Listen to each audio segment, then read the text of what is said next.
Well, according to the American Cancer Society, nearly 2,000 men will be diagnosed with breast cancer this year. You heard me right. Men get breast cancer. It happened this year to my next guest. We welcome to the program Dr. Henry Wittenberg, breast cancer survivor. Nice to meet you. Nice to meet you. Thanks so much for coming in. Tell us about your journey, which just happened this past year. Well, in the last 2 months. I've just been diagnosed for 2 months, had surgery about a week after my diagnosis, and so I'm a physician, male, with breast cancer. That's very unusual. How did you notice? What were the signs or symptoms? The real symptom that is noticeable mostly is inversion or retraction of the nipple. And I noticed it doesn't look like I shave, but I do a little bit. Looking in the mirror after the shower, right. I'm just standing there semi-nude, I guess, and noticed in the mirror that it looked a little bit funny.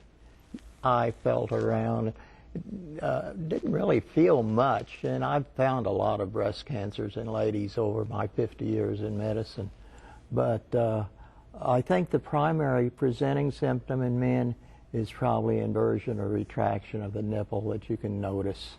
You went in, had surgery. Did you have to do any follow-up radiation or chemotherapy? I had a modified radical mastectomy where they take the lymph nodes.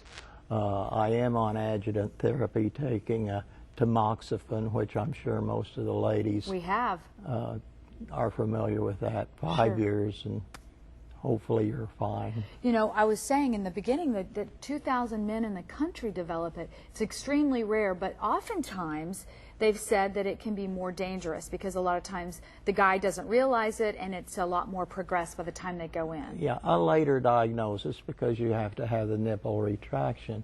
Although my tumor wasn't that big, it was about 2 centimeters by I think it was 1.7 by 1.2, Around. and so that comes up pretty quickly that way. It's harder to feel on a man because there's less tissue to put it between, if you would. Right. And even though I had nipple retraction, on the pathology report, it was free of cancer. It just pulls it in a little bit. So I guess because of that, it's maybe found a little bit later.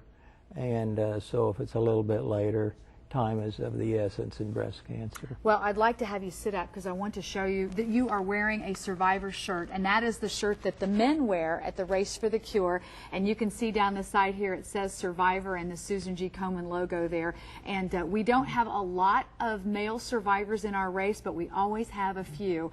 And welcome to the club, Dr. Wittenberg. I think your story, though, will be very impactful for a lot of men out there who may have dismissed those lumps and bumps, that they could be more serious. It's important in men as well as women. Certainly is. Hey, let me tell you, the race is coming up Saturday. I can't believe it's almost here. It's the Cityplex Towers at 81st and Lewis. You can still participate. Log on to newson6.com. Join Leanne's team. Dr. Wittenberg has done so, and I'm glad to have him on board. Also, if you would prefer to stop by, we'll have registration tomorrow, Wednesday, and Thursday at the Promenade Mall, upper level next door to Penny's.